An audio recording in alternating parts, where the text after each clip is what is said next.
प्रिय छात्रों, आज मैं तृतीय वर्ष के छात्रों के लिए छंद इस विषय पर व्याख्यान देने जा रहा हूं। आप ध्यान से सुनेंगे। इस कोरोना कालखंड में आप जहां भी हो सुरक्षित रहें और पढ़ाई करें। छंद, इसको वेद पुरुष का पैर माना गया है। छंदः पादौ तु वेदस्य। छंद जो शब्द है यह छदि संवरणे धातु से बना हुआ है, जिसका अर्थ होता है आवरण। यह वेदों का आवरण है। इसकी दूसरी व्युत्पत्ति चदि आह्लादने इस धातु से मानी गई है, जिसका अर्थ होता है मनोरंजक। मानव छंद वेदों के आवरण भी है तथा मानव मन के मनोरंजक हैं, द्विविध व्युत्पत्ति के अनुसार।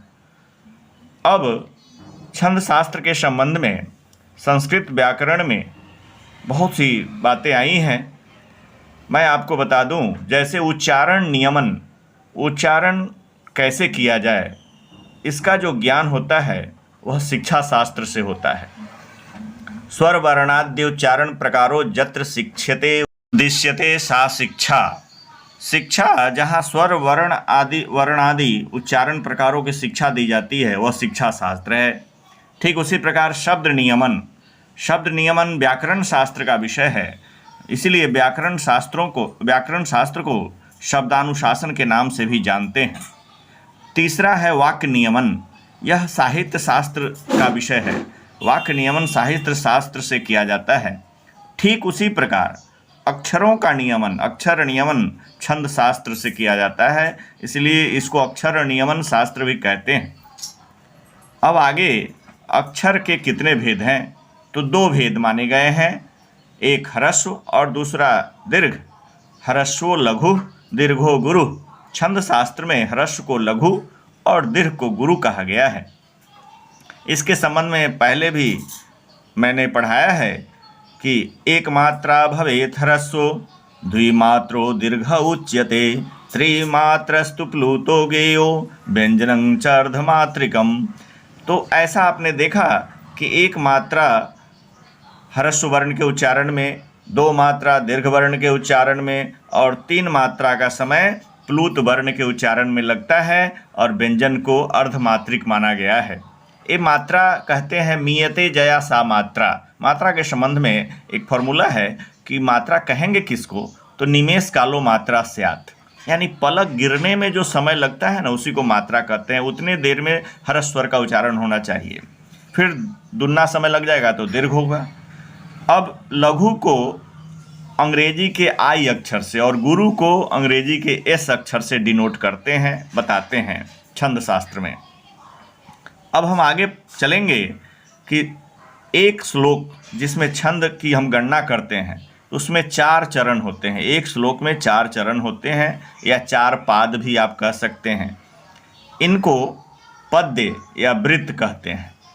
ये छंदोबद्ध होते हैं, इसीलिए पद्य की परिभाषा भी है छंदोबद्ध पदम पद्यम।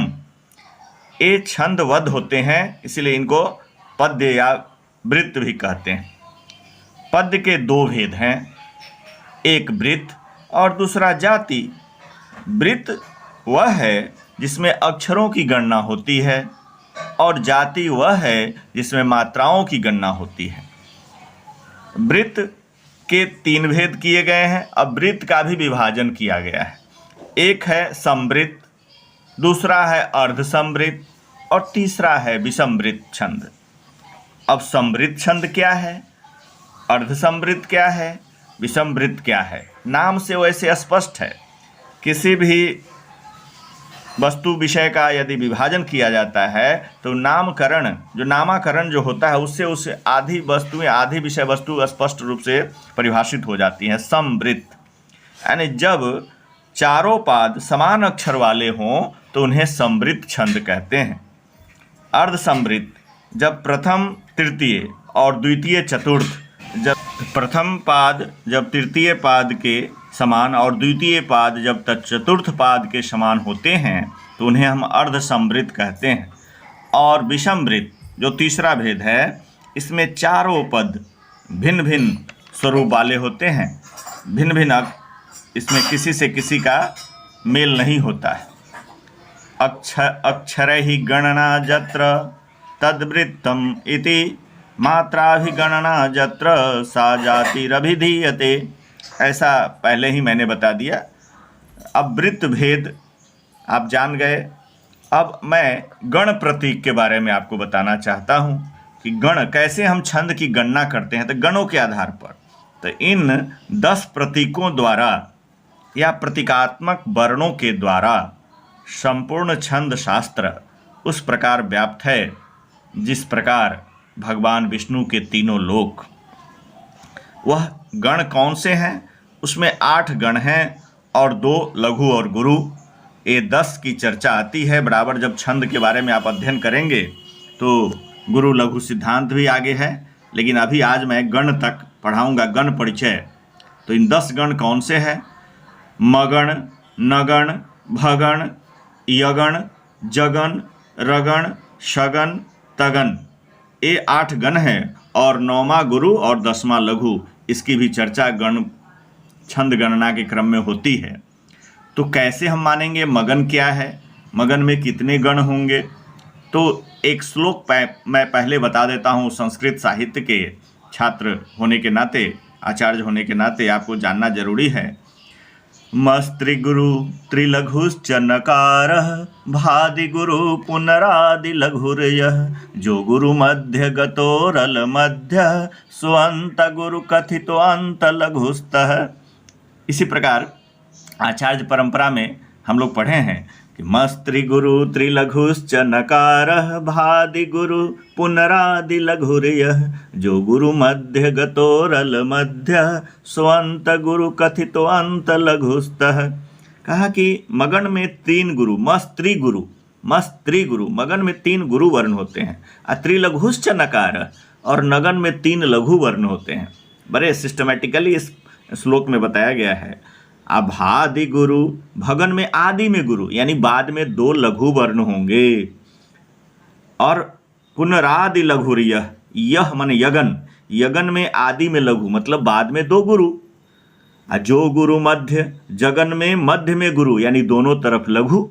जो गुरु मध्य गतोरल मध्य, रगन में मध्य में लघु यानी दोनों तरफ गुरु। गतोरल मध्य, रगन में मध्य में लघु होता है यानी दोनों तरफ गुरु होंगे। असोअंत गुरु, शगन में अंत में गुरु होते हैं यानी शुरू में 2 लघु होंगे। लघु लघु गुरु शगन, और अंत लघुस्तः, और तगन में अंत में लघु होते हैं यानी शुरू में 2 गुरु वर्ण होते हैं। इस प्रकार आप लघु गुरु की गणना कर सकते हैं। इसको मगन 3 गुरु, नगन में 3 लघु, भगन में आदि में गुरु और 2 लघु, यगन में आदि में लघु और बाद में 2 गुरु, जगन में मध्य में गुरु और दोनों तरफ लघु, रगन में मध्य में लघु और दोनों तरफ गुरु, शगन में अंत में गुरु और 2 शुरू में लघु, तगन में 2 गुरु और अंत में लघु। ऐसा होता है। और मैंने पहले ही बताया कि गुरु को एस अक्षर से और लघु को आई अक्षर जो आकृति है उसे डिनोट करते हैं। इस प्रकार आगे मैं पुनः इस विषय पर बताऊंगा कि अब गुरु लघु सिद्धांत एक दूसरे वीडियो में मैं दूंगा कि गुरु लघु सिद्धांत कितना है। आज मैं छंद शास्त्र पर इतना परिचय दिया हूँ। 3य खंड के छात्रों, आप इसे अच्छी तरह समझ लेंगे। कहीं कोई दिक्कत होगी पुनः अगले व्याख्यान में मैं उन समस्याओं के समाधान के साथ उपस्थित रहूँगा। धन्यवाद।